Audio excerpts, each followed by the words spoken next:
Okay, I have 10 o'clock. Ryan, are you ready to go? Yes, sir. There we go. Got the audio off. Excellent. Excellent. Well, I'd like to thank everybody for stopping by today and listening to our coffee talk. Hopefully, everybody gets a little bit out of this. First, let's do a round of introductions. Ryan, if you'd like to give an introduction. Absolutely. So a lot of familiar faces on the call, but my name is Ryan Shackelford, and I'm the Emergency Management Director for Portage County, located in beautiful, sunny Northeast Ohio, the heart of it all. It's a pleasure to talk to you today. Something that we've been wanting to discuss for a while, and I think we're going to have a good talk today. Oh, thank you. Yep, and my name is Jeff Klein from sunny Wood County today. Actually, it's kind of a nice day out here. Ryan and I are going to kind of be sharing the duties, going over some of these different things today, and hopefully, I think everybody will get something out of it. One of the first questions I think whenever you show up to something like this is, whoever's talking, what is it that they know and how do they go about doing things? And, I go back to my early days with the legislative stuff, my government class in high school, and there's two things that stick out in my mind. The first thing is when I hear tariffs, I think of tall ships. So I don't know, there must have been a picture or something on that. And the other thing is there was a teacher that failed everybody, and I can tell you what his name is, but I can't tell you who the teacher was that I had. So government was not a very important part of my life. It was just one of those things that we had to do, and I didn't really think much of it. And then when I got to be a fire chief and got on with Ohio Fire Chiefs, the question became, hey, how do I get a little bit more involved? And they said, you got to join the legislative committee, or you got to join a committee. How about legislative? And I said, how about any other one? And they said, nope, legislative. And it actually has been one of the most interesting things that I've actually come across to how the process actually works and how things I think differ from what we learn in school and how do we go about doing things. And I kind of say that because I think one of the things is, and we'll talk about this a little bit, um, you know, everything that I've done in my life is a process. And I've got some friends that I see out here that are, somewhat close to my age, I guess I would say. And we've evolved over the years. And I kind of would like to remind some of the younger folks that are out there, this is an ongoing process. This is not something that, we just woke up in the morning that we were good at, we felt comfortable doing. This is something that has been over time. I was very intimidated by elected people. I was very nervous talking to folks that were elected. The more I got used to doing it, the more comfortable I became. And I think that's kind of what we really want to stress a little bit today. And with that, the agenda, we're going to kind of go through the political process. How does it really work? Some talking points for the emergency management sector to kind of help steer you on some of those different things, and some different things that you can kind of use for goals and how do you get a win and what exactly does a win look like? Because sometimes I think we forget that a little bit. So next. One thing that you hear, and we hear this from a lot of people, is I don't like politics. I'm not going to play politics. Well, we do it whether we like it or not.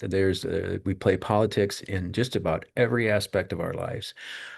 Politics is basically the process by which groups or individuals make decisions regarding resources, power, and influence, which closely tie to creation of implementation or policy. Um, and it can be something as simple as your family. We're going to go on a vacation and we've got four different things. Well, how do we create the vision of that vacation that we're going to go on? We do it with, extended families and all that sort of stuff all the time. We do it in the office. Hey, we're going to go out to lunch. Where are we going to go? It really is kind of a form of politics, and we don't necessarily think of it that way, but it really is. And I think the bigger thing that we have to think about is we work at some level for people that are elected. These people are political and they make political decisions. And for them to make the best political decisions that they can, they need to talk to us.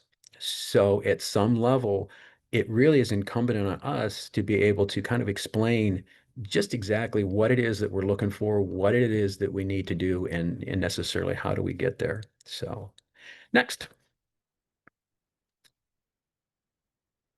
One of the big things that I really think about when I start dealing with people and that is if we want somebody to do something, for lack of better terms, we're salespeople.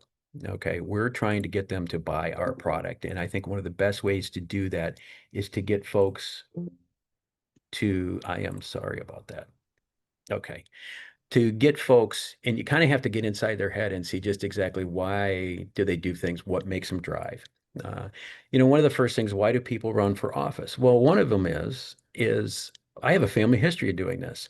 My great grandfather was on council. My grandfather was the mayor. My parents were on school board. There is a level of expectation that I have to meet. It's something that I have to do. It's just ingrained, and I'm going to go out and do it.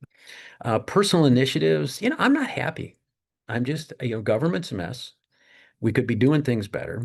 I kind of when equate these folks to what's your platform? Well, I'm going to eliminate waste and I'm going to streamline government. There's not really a how I'm going to do it, but I'm just not necessarily happy with some of those things.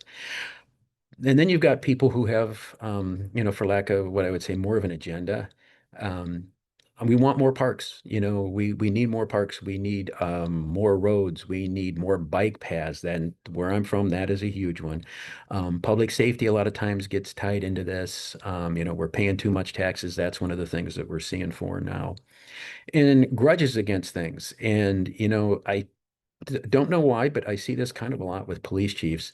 And I personally know a few of them that kind of got uh, in a little debate, whether it was city administrators or mayors or things like that. And then they ended up retiring. The next time the election was up, they started running for things. The last two tend to really kind of, I hate to say, be a little bit more biased, a little bit more challenging to get necessarily things out of them, but tie it back. If you can sit here and say, this person wants better parks and, yeah, but by doing this mitigation stuff, it's going to help save the parks. That's where I think knowing some of these different things about these folks, that's going to make the difference in how you form your argument and get them just exactly what, get that process or get that program that you want going. So next. Who am I talking to? And I think this is kind of a big one. This kind of goes to, the inside of them. What's their political party? We have Democrats and we have Republicans, and they see the world differently. It's not, and a lot of this stuff that I'm going to talk about is not good or bad. This isn't one side is right, one side is wrong, but that's just a reality. They see the world different. Family history and how long have they been residents? When I look at the community that I live in Perrysburg, um, up until the late 80s, it was 1 square mile by 1 mile, or 1 mile by 1 mile by 1 mile, and the fourth mile was the Maumee River.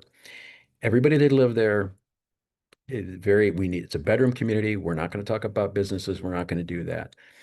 Since then, we've got a lot of people that are moving in. They see this totally different. So if you're talking to an older Perrysburg individual, they're going to talk about bedroom communities and that. Newer folks are going to be much more willing to say, no, we need to expand what we're doing.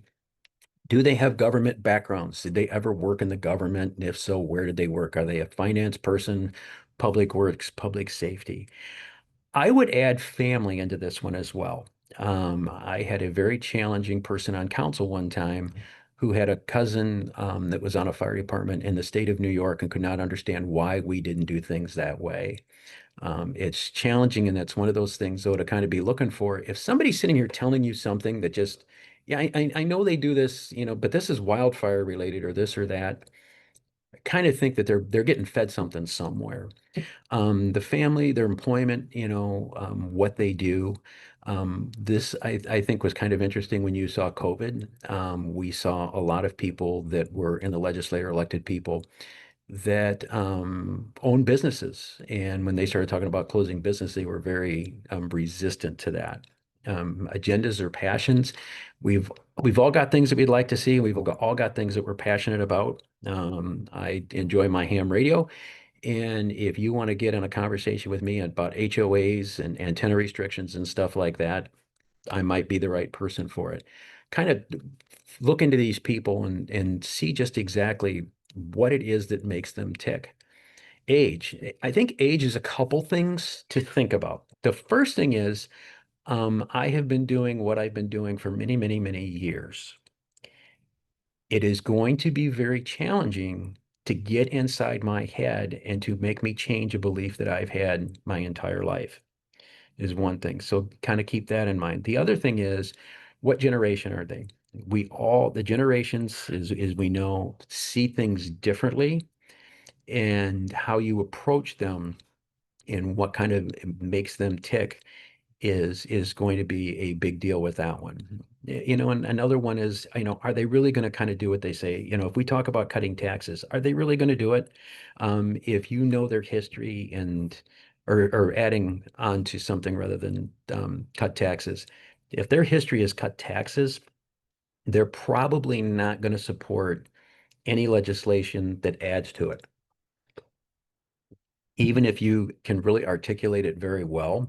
And I think some of the reason we talk about some of this stuff is don't get bogged down with some of these people. If you know that this isn't going in the right direction, is there somebody else, another elected person that we can go to that is a little bit more on our side? And then who do they interact with? Who are these people that they look at? Who are these people that they respect? Are they a part of, one of our people is a member of a veterans group. So if we can get the veterans group on our side, or we can tie it in to say, look, it's going to support the veterans, it is really going to go a long way to help get the initiative that we want going. So next. Organization and community culture. I think that's one of those things that we don't take for granted enough. And this is one of those things, just step back and look at your neighboring counties and think about the things that they do that you would love to do, but for whatever reason you can't get in your county, or things that you do that you don't understand why these other people don't. Like I said, we've got the Republican Democrat side. We've got the blue collar versus white collar. One of the things that I look at, I go back to my Perrysburg days. Everybody on council and all that, they paid for their college tuition. The union wanted college tuition paid for, and it was a very hard sell when they're paying off their own college debt or paying for their kids.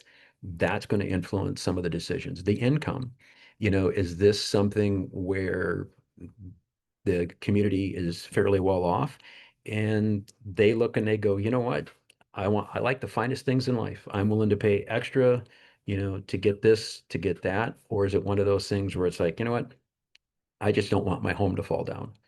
That's going to make a big difference on how people look at things and how do they want, what are they willing to spend.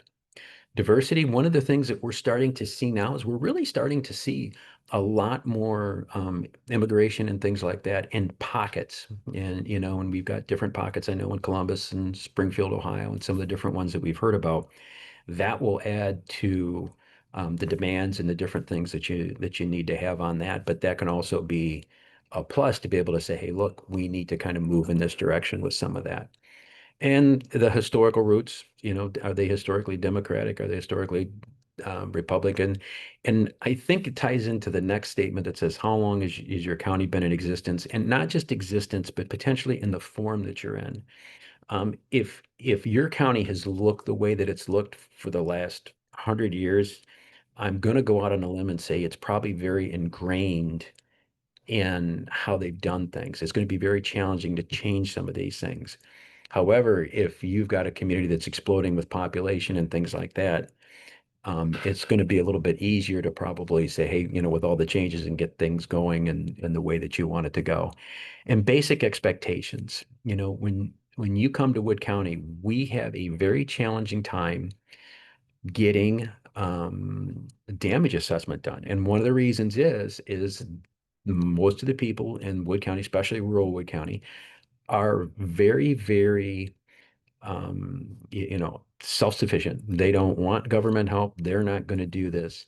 And you go to other counties and people are going to be sitting here saying, hey, no, look, you need to do this for me. But that all is going to tie into your culture. So next. So where do I start? I can't say this enough, and I said it a little bit ago when I started. These relationships and building these relationships is a journey. You are talking to somebody that is totally different than they were when they were 25. I was that high maintenance individual that you had to keep busy and all that sort of stuff. And over the years, I've learned how to do the things that I'm doing. And I think that's one of those things, again, I really want to push to the younger folks. Just jump on board, just start doing it. You're going to get there. Will you make mistakes along the way? I've made millions of mistakes, but you know what? I've learned so much from those. And, one time you put your foot in the mouth doing something, you never do it again. So you kind of sometimes need some of those things to happen before you get to that final end of the journey. Find what works for you. One of the things that I find is a lot of people do what works for their neighbor. Well, it works for this person, it works for that person. If you're not comfortable doing that, find something that falls into your comfort zone. Your strengths and weaknesses. I've always felt that a strength and a weakness is more of maybe a positive and a negative, and really a strength and a weakness is based not on your strength or your weakness, it's based on the situation that's presented. So while you may not be an aggressive type individual or that, and you may look at that as a weakness, when you're trying to relay some information and you can keep your cool and do that, that's actually a strength. So build on your passion. Certainly, if you've got a passion in, your passion is mitigation or your passion, is what, have you getting grants, what have you, build on that. You're going to succeed and you're going to do so much better following that passion because it's something that you understand.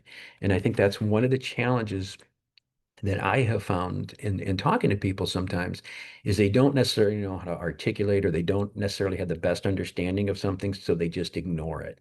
If you're finding that, you know what, you go out and learn something new. Go out and kind of build on that. But it'll expand and you'll be able to communicate so much better. Who are my mentors? I really believe this. You need to have that person that you can go to. And the second bullet point there is, should I use them as a mentor? Remember that when you're dealing with elected people in the legislature and that sort of stuff, these are people that you need to have conversations with, not be in their face.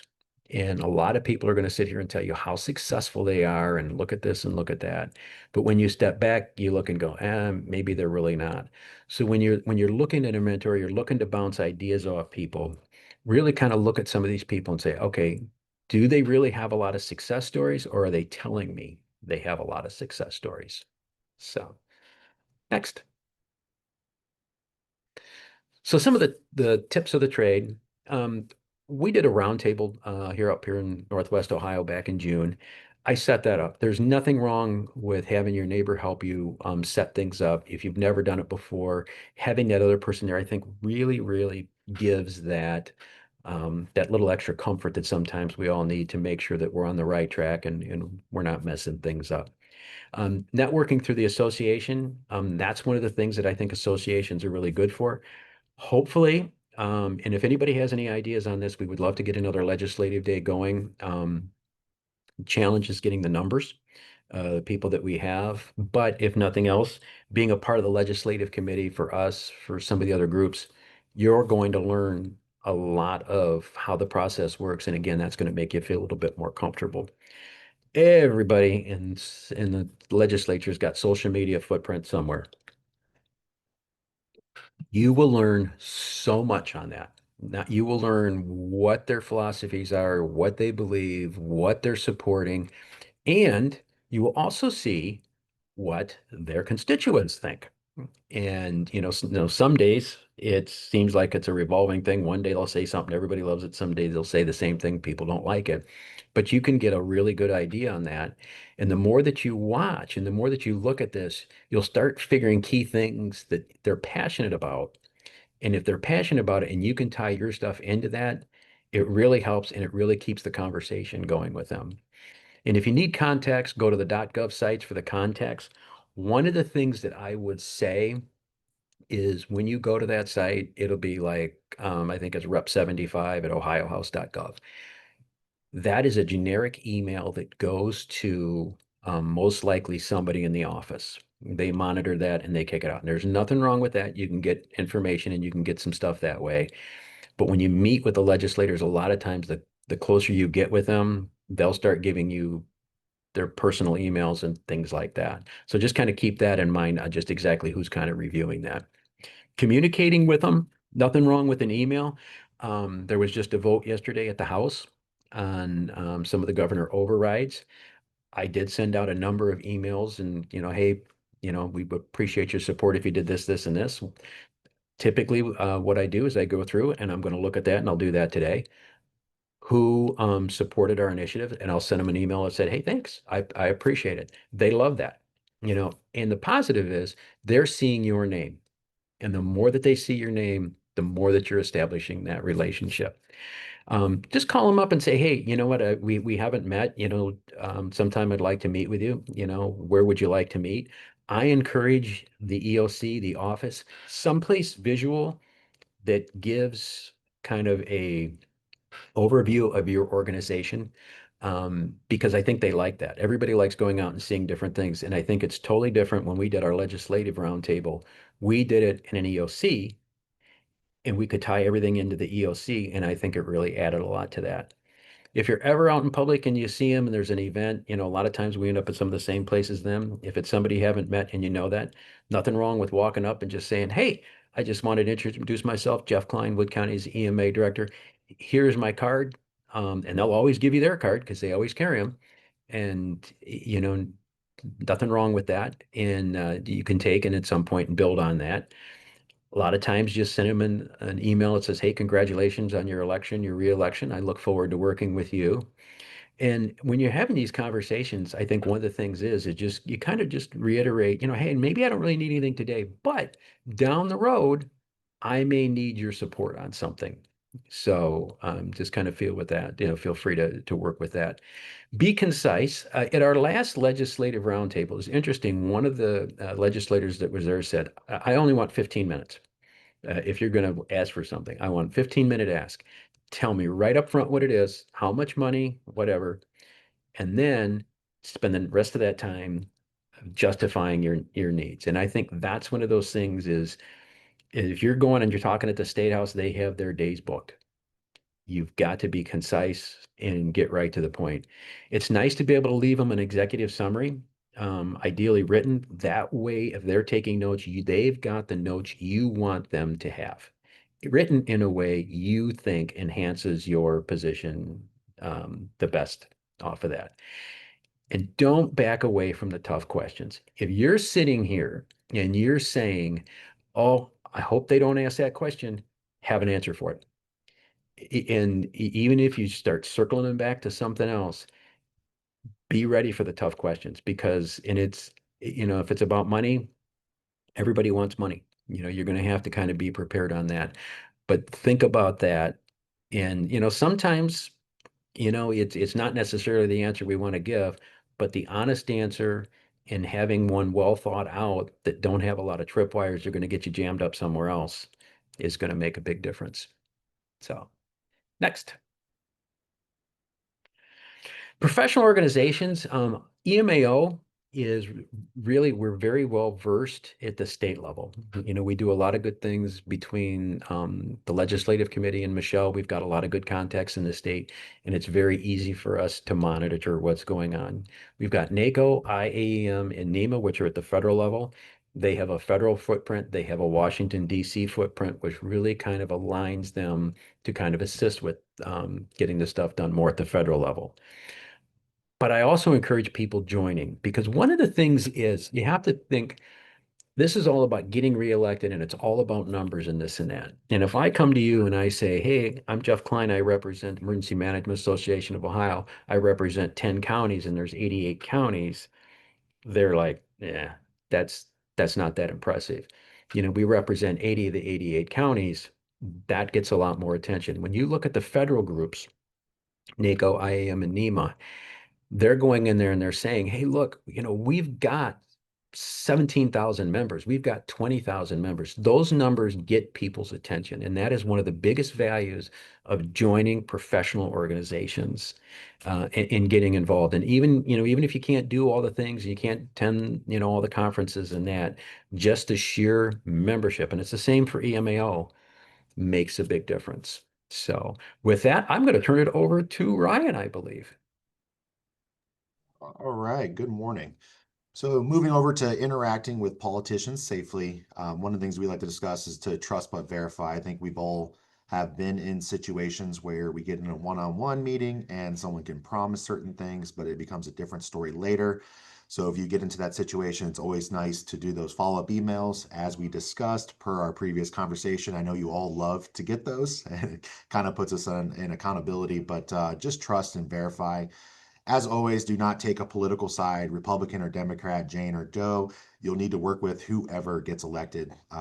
Those political backgrounds don't matter in the sense of a disaster situation. I know one of the most challenging things that I have dealt with in my 11 years as director in Portage was actually, believe it or not, Portage County was more of a Democratic county. And then 2021, everything flipped over to Republican. So it was the first time our county has been entirely Republican in almost every elected position. So it was a whole different approach to COVID-19, and we have to build work with both political parties and how we are going to approach response to COVID-19.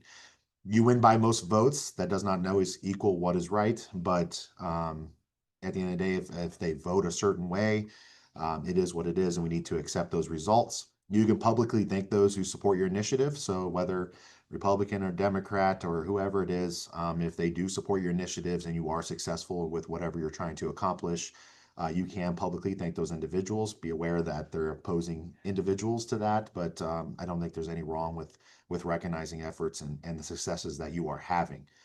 Of course, be cautious of what you say and write. I think inside our career field specifically, if you look across all 88 counties, we are all doing emergency management, but some of us may be doing other things, or everything kind of falls into our office as that catch-all, so we can do all these ancillary tasks that come to us. Try not to overcommit. If you do commit to something, yeah, we can achieve that. Can you realistically achieve that? And if you can't, having maybe that uncomfortable conversation, saying, "Hey, I think that's outside of our scope." And I know we want to say yes, we want to be seen as a valuable asset, but sometimes when it gets too far out of our scope, we can't achieve that with the small offices that we have.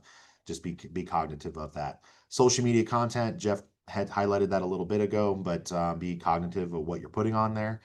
Anything you put on there will be seen by others, and that could burn a bridge or cause distrust, especially if there is an election and someone that used to be reliable and aligned with you no longer aligns with some of those values. Stay away from comments related to other internal departments. Let's say you have an incident and we're having zoning issues, or we're having issues in our building department with the restoration process and getting permits approved. We don't want to say something negative about our colleagues, maybe have offline conversations or one-on-one, or instead of focusing on negative, say, hey, how can we work together to streamline some things? How can we support your staff, do contracts, etc.? And then, of course, your focus is solely your organization. So we want to stay within the emergency management realm. I know we all see things that probably frustrate us, whether 911 or fire and EMS or this or that. We want to stay within our focus of emergency management and how our career field directly impacts that. All right, so why legislation engagement is important for emergency management? The very first one is policy support. There will be a slide here. Actually, it was a slide a few slides ago, but even the smallest legislation changes can have huge impacts to our career field. And even some of the things that we see policy support wise, and I was thinking one of a couple years ago was any new built K through 12 school had to have a tornado shelter placed in it. That comes with significant funding restrictions that are put on schools, that there's already a lot of lenses on them and the funding of school districts now. So while it's a great policy, of course, it keeps our children safe. There was ever a tornado situation that could have huge fiscal impacts as we're looking to build new school districts across the state of Ohio. How do those policy reports impact community resilience? Another good one is building department. Maybe Ohio decides to go with the International Code of Building Codes, and that has a huge resilience on our ability to withstand high wind events or flooding events. That does build community resilience. So even some things that you may not see as directly impacting emergency management could have an impact on mitigation and community resilience down the road. We already talked about funding, but the next one is advocacy and visibility. We want to make sure that as emergency managers, we're kind of behind the scenes. We like it that way. All the preparedness we know brings qualitative value to our community, but we also need to advocate for ourselves and say why we have valuable. So when we get into emergency management talking points in a few slides, these are some of the key things that we'll want to cover. We want to make sure that our elected officials know us before an incident occurs, not during or after when you become that point of contact. I absolutely love this definition, and it'll be kind of what we focus on moving forward. But it's from the Village Voice News in 2023. But the defined politics is winning the game of politics requires a combination of clear messaging, strong organization, savvy coalition building, and resiliency in the face of adversity. So moving into clear messaging, I think we would all agree that we have somewhat of an uphill battle in our career field. When we look at statutes in a higher revised code, however you are organized, whether a .27, 26, or 271, in particular sections B and C, what does it say that we do in a higher revised code? Well, section B says we have to have an emergency plan. So we are in charge of developing our county emergency operations plan. And then Charlie says that we have to exercise that plan annually. So if we were to go to legislators and say, hey, we write the county emergency plan and we exercise it annually, I think we would all agree that that would probably come off underwhelming. And those two things alone probably does not develop the comprehensive preparedness program that we all have. It's much more than that, and I believe we would all agree to that.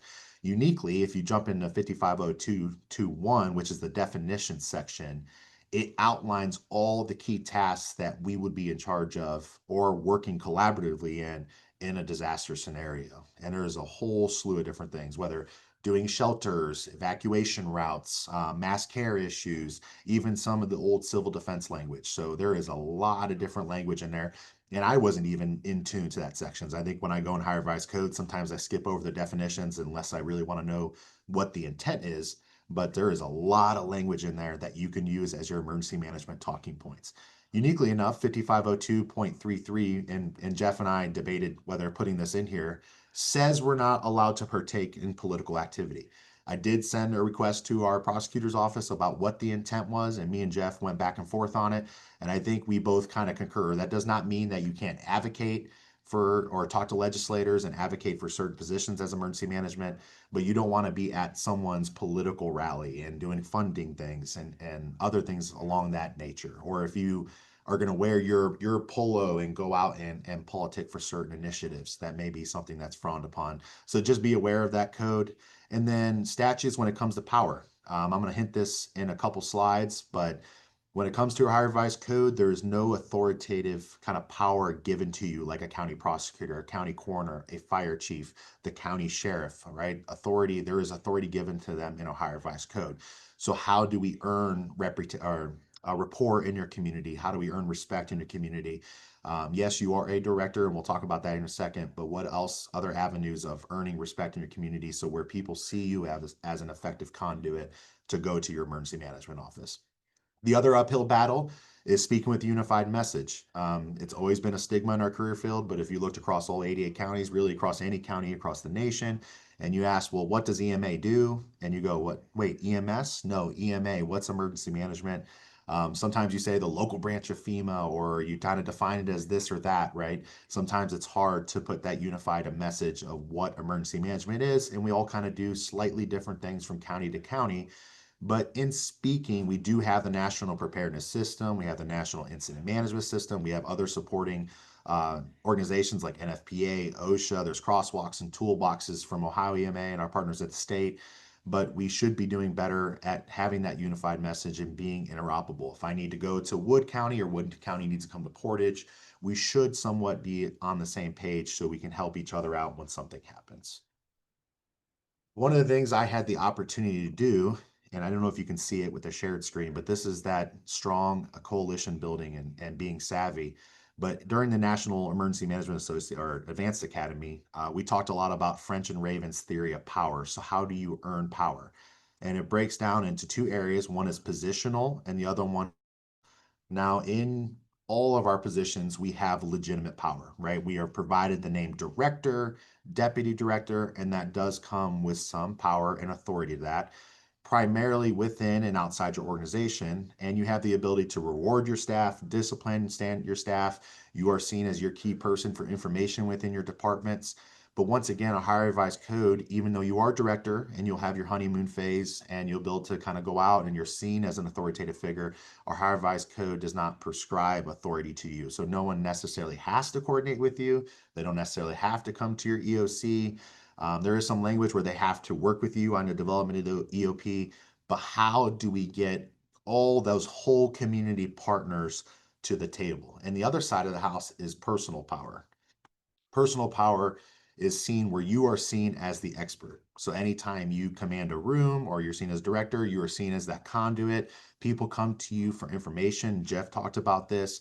You are seen as that subject matter expert, and no one else, and we all know this, no one else speaks our very specific language. So a lot of times when we're going out and doing disaster recovery training, this is the first time these communities are exposed to FEMA language, public assistance, damage assessment, all these other key terms. So we are those experts in our career field, and there's no one else doing it. The other side of the house is referent power, right? This is your charisma. How do you work collaboratively? Do you have charm, right? This is some of that referent power. And I think most people that we see in a leadership position generally do have some charisma, some charm to them. And not all of us, including myself, I absolutely hate small talk. I rather prove myself through work than talking. But when we're talking to politicians and we're going to do that elevator speech and we're going to be concise, sometimes that has to come with some charisma and some charm and be referent, but also giving them, hey, I'm an expert in this career field. These are the things that we're looking for. And the reality is, when it comes down to it, knowing those people, building personal relationships, achieving the goals and your wishes, you're going to come to find out falls more into earning personal power in your community. So if you haven't had a chance to drop into that theory, please do so. It is some great reading. Now, when it comes to emergency management talking points, and a lot of this is in that Ohio Revised Code section, I think it was point 22, that talks about definitions. You got to remind yourself that you are the sole agency in charge of all hazards preparedness. Yes, public health has a FEP coordinator. Yes, hospital systems have emergency management staff. Yes, some people in our private sector folks do emergency management. Yes, there's emergency managers at universities, but you are the sole all hazards preparedness entity that exists at the county, sometimes city, and at the state level. No one comprehensively and does risk assessments and tries to prepare our communities for our most dire emergencies. You are that sole centralized agency. That's why when public health opens up a department operations center, it is all the entities within public health that work that DOC. When we open up our emergency operations center, it's private sector, it's nonprofit, it's governmental, it's other non-governmental entities. It is whole community emergency management that comes together to respond and recover from that incident. There is no one else. You are the person that lassos everybody into a room before something happens, when something happens, and after something happens. With that being said, you can be seen as the disaster recovery or continuity subject matter expert.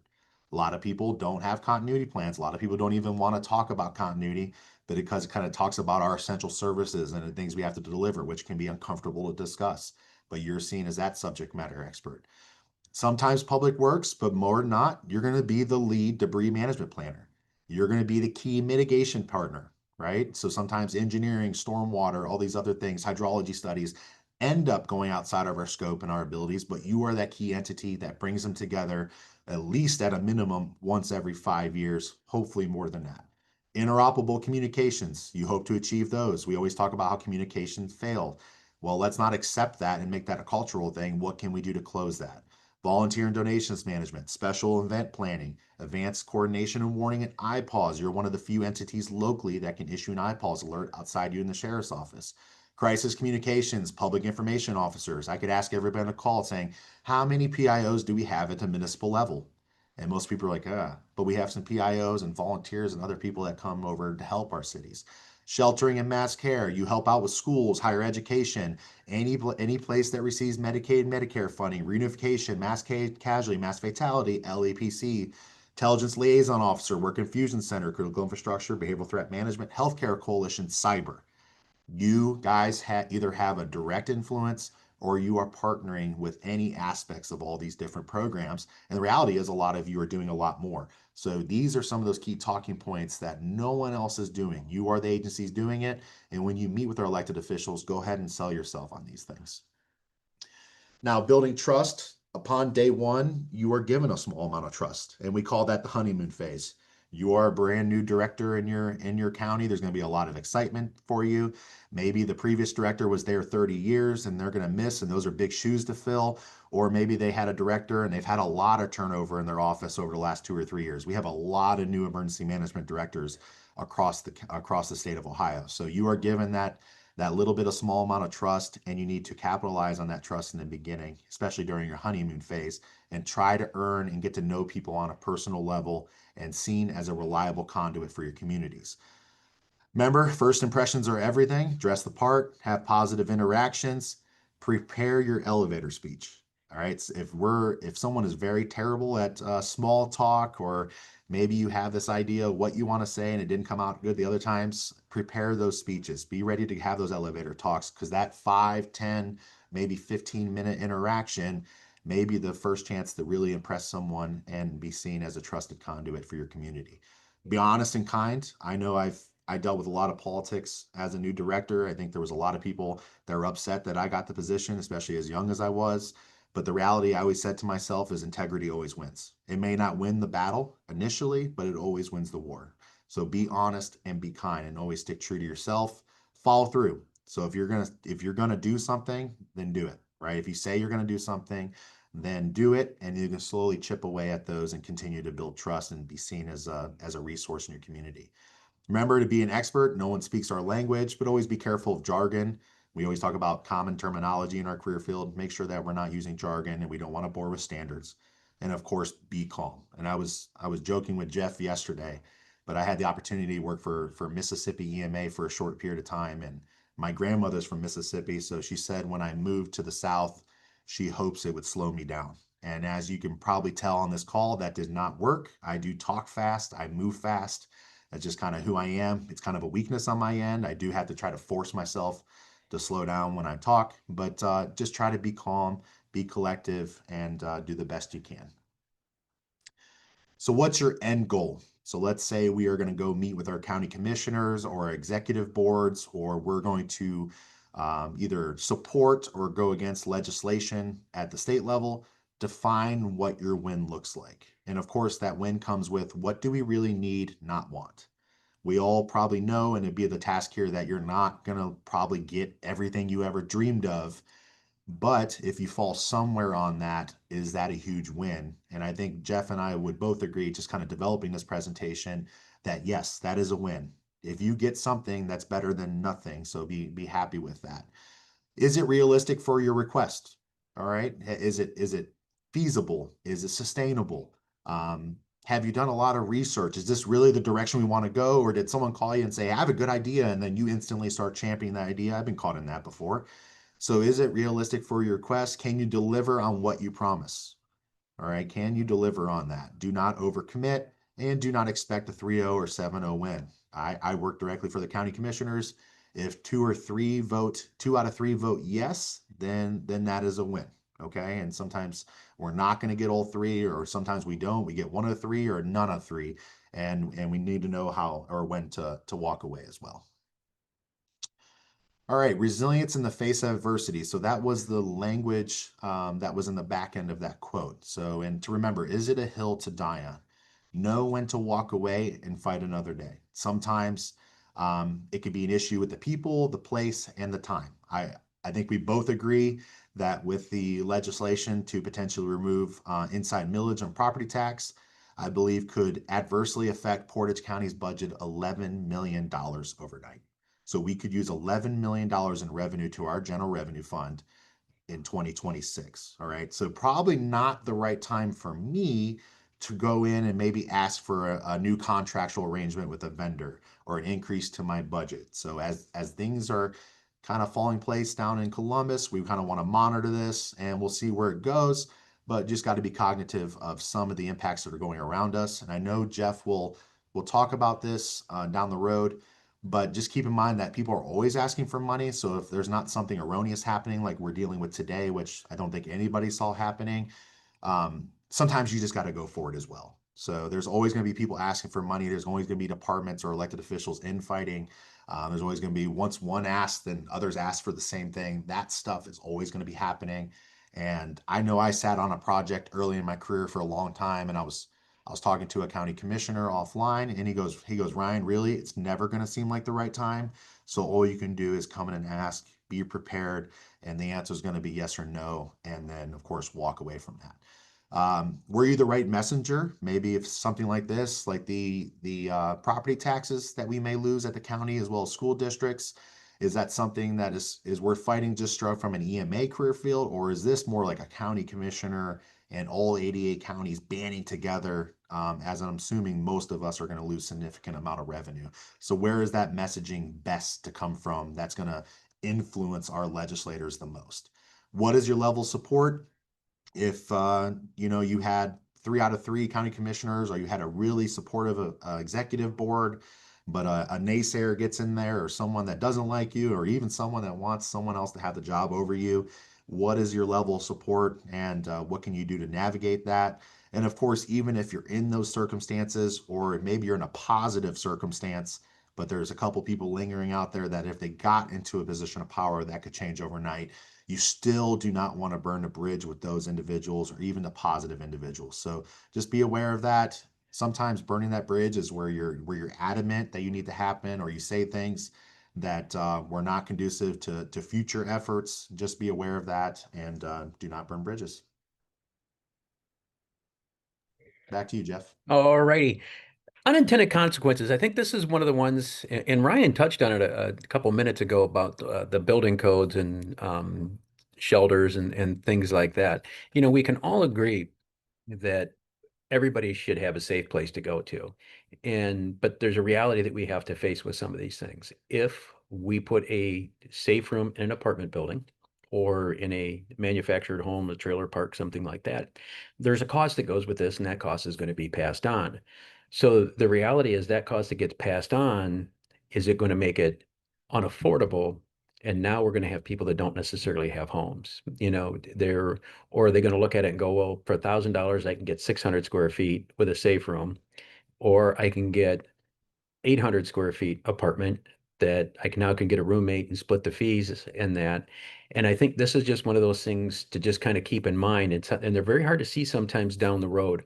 Another one that I kind of think about is if we were to put in and say we have to exercise with every public safety agency in the county. I have 25 or so EMS and fire groups, and I have 10 police departments. So assuming, hopefully you'd be able to train with all these people, but the question becomes what happens if everybody says, no, I want an individual one. Now we're doing 3 or 4 drills a month. The reality is we're not going to be doing them certain months, summer, things like that, which means certain months, we're going to be locked down, unable to do it. And then what happens if groups refuse to deal with us? And we've got it somewhere in a statute that says, we're going to lose grant funding or whatever. So you really kind of have to look at that and figure out, is there something that could kind of come back and bite me? Another one is grants, and this is one of those that I think we've all seen where we go out and we get this great equipment and then we can't sustain it. And one of the ones that comes to my mind right now is the BSSA communications vans. I know we've got a couple in our area. The vehicles are in great shape. With the marks changes, they've got to do $200,000 to $300,000 of radio upgrades that there's no money to do that.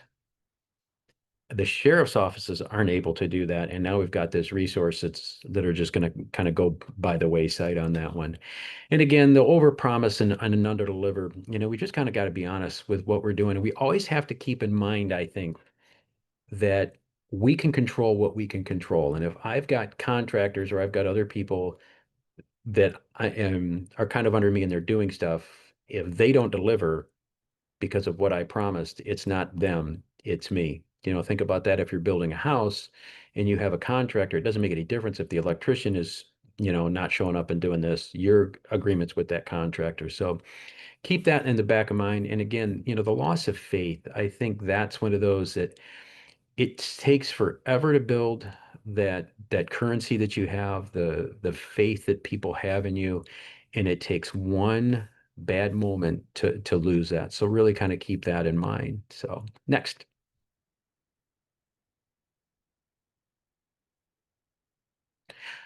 As Ryan said, somebody is asking for legislation. They're asking for money. Why not you? Because this is really what they're there for. And that was one of the things that was kind of interesting when we did our roundtable. Nobody's really ever said that before, the way this legislator did, but it's like, that's what we're here for. We are 100% here to give you money and pass legislation. We want to do that. Give us stuff, give us good things, give us things, to do.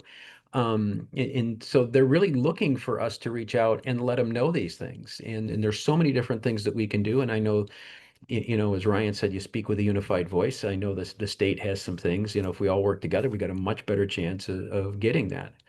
Never asking is you're never going to get, and I think that's one of those things, as Ryan said, if you ask for 10 things and get three things, a lot of people looked at it, that's negative. Oh, I only got three things. You got three things you didn't have.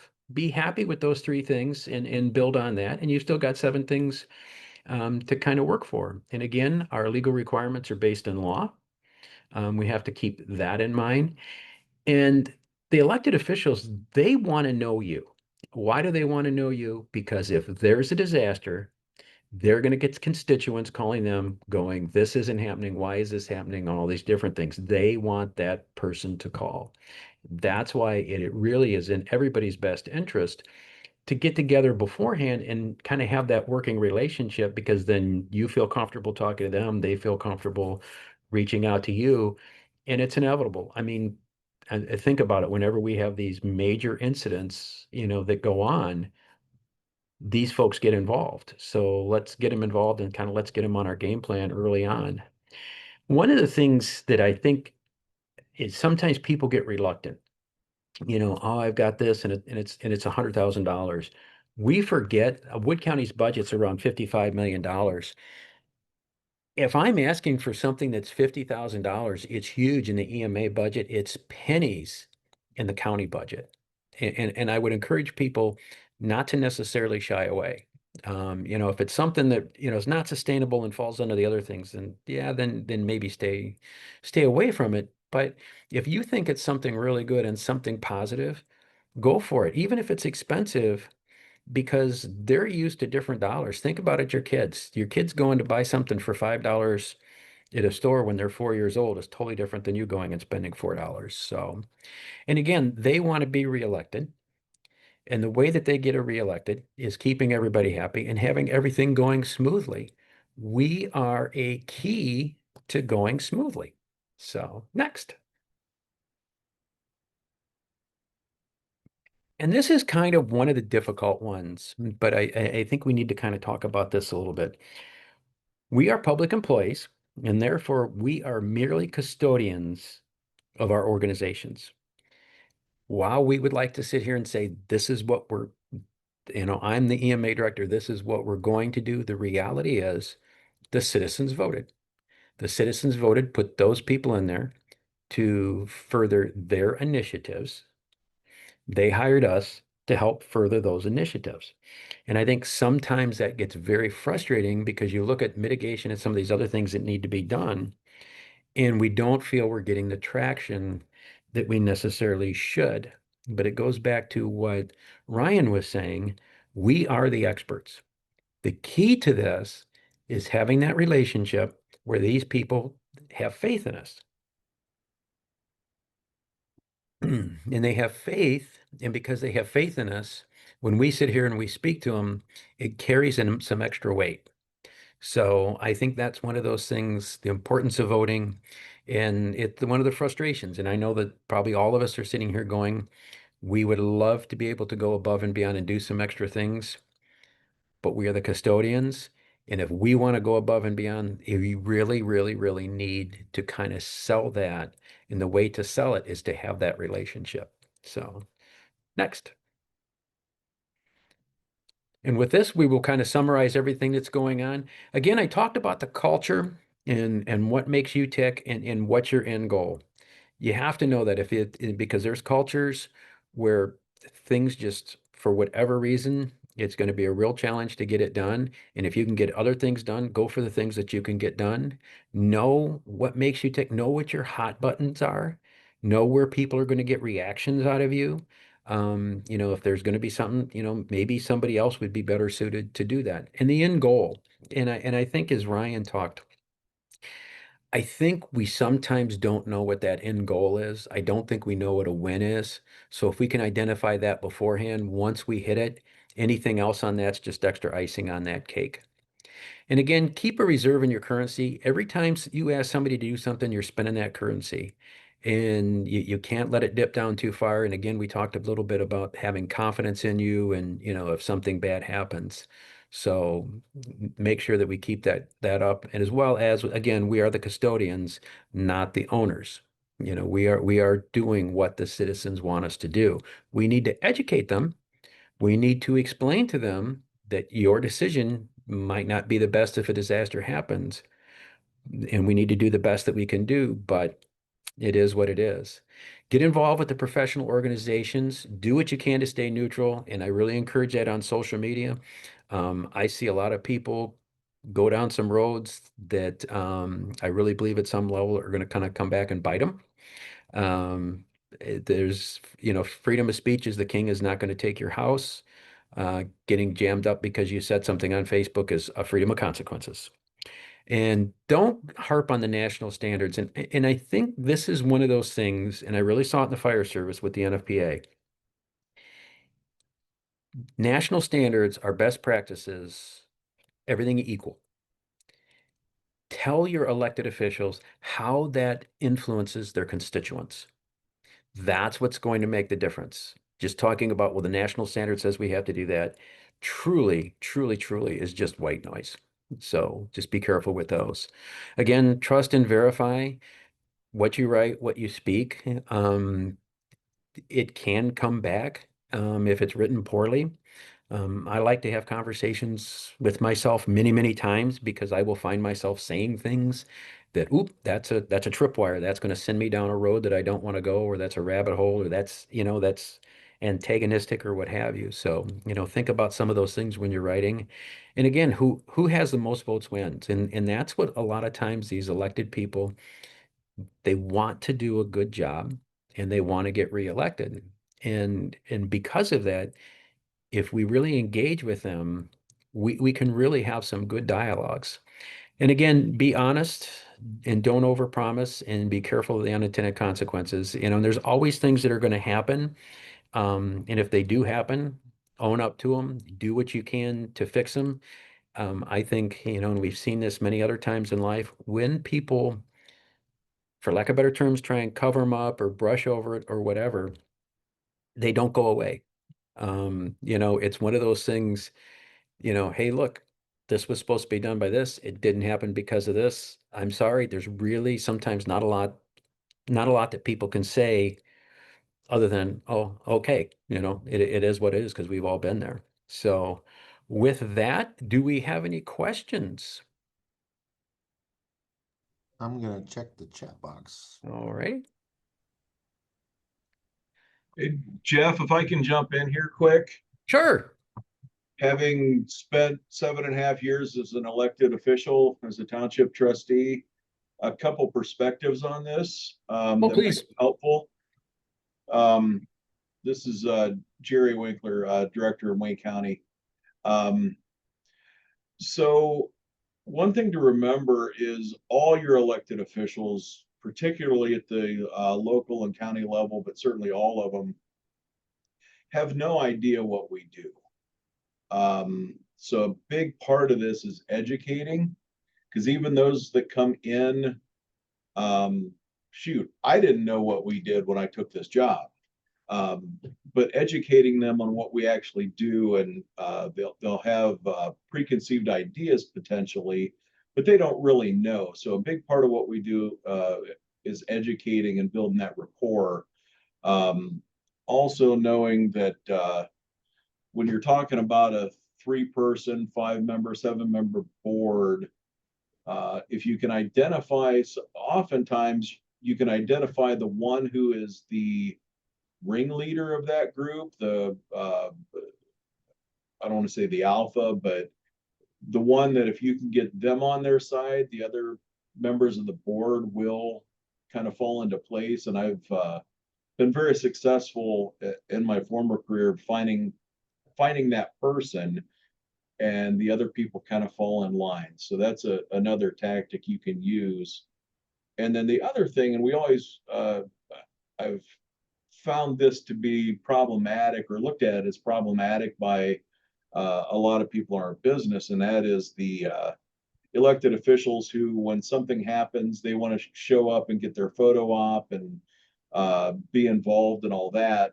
And while that can be problematic, keep in mind that if we can figure out a way to use that to our advantage and build rapport, that's going to be helpful down the road as we seek, their support in various initiatives. So just some stuff that I've kind of learned being from my former role as well as being an elected official.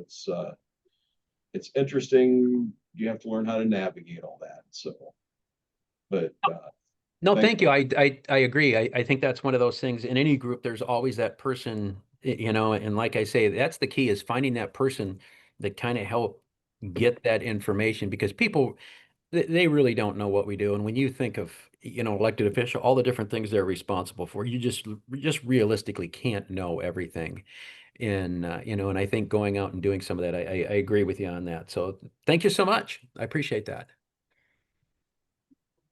Does anyone have anything else they'd like to share or questions? If not, I would like to thank everybody for being here. There is a QR code on your screen. We would certainly appreciate you completing our survey for us. Let us know what you think. If there's things that we can do to build on it and make it a little bit better, we certainly appreciate that. And again, I know on behalf of Ryan and I appreciate everybody taking time out of your day to be here. It's been great seeing everybody. Thank you. Thank you, everybody. I'm going to leave this up for maybe another 30 seconds. Perfect.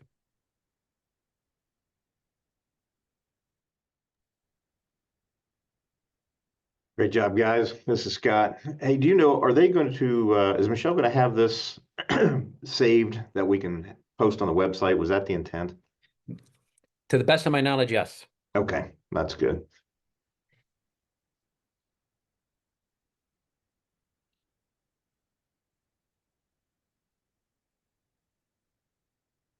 So far, I have 4 responses, so we're getting close to what we had last time.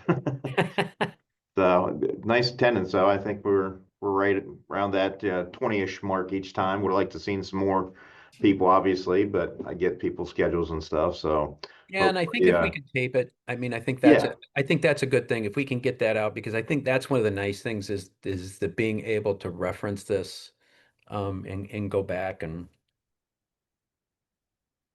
absolutely. All right, gentlemen, I'm about to stop share. It's been a pleasure. Thank you, Michelle, for tuning in on your vacation. Hey guys, yes. sorry. I'm on my phone. I can't deal with the QR code because I'm on the phone. Can you like email the link or You something? for it? betcha. Okay, sorry. This is Helen. Oh, not a Thanks a problem. lot. I'll send it right to Have you. a great night. Bye. Thanks. Everybody have a blessed day. Thank you. See you Take guys. care all.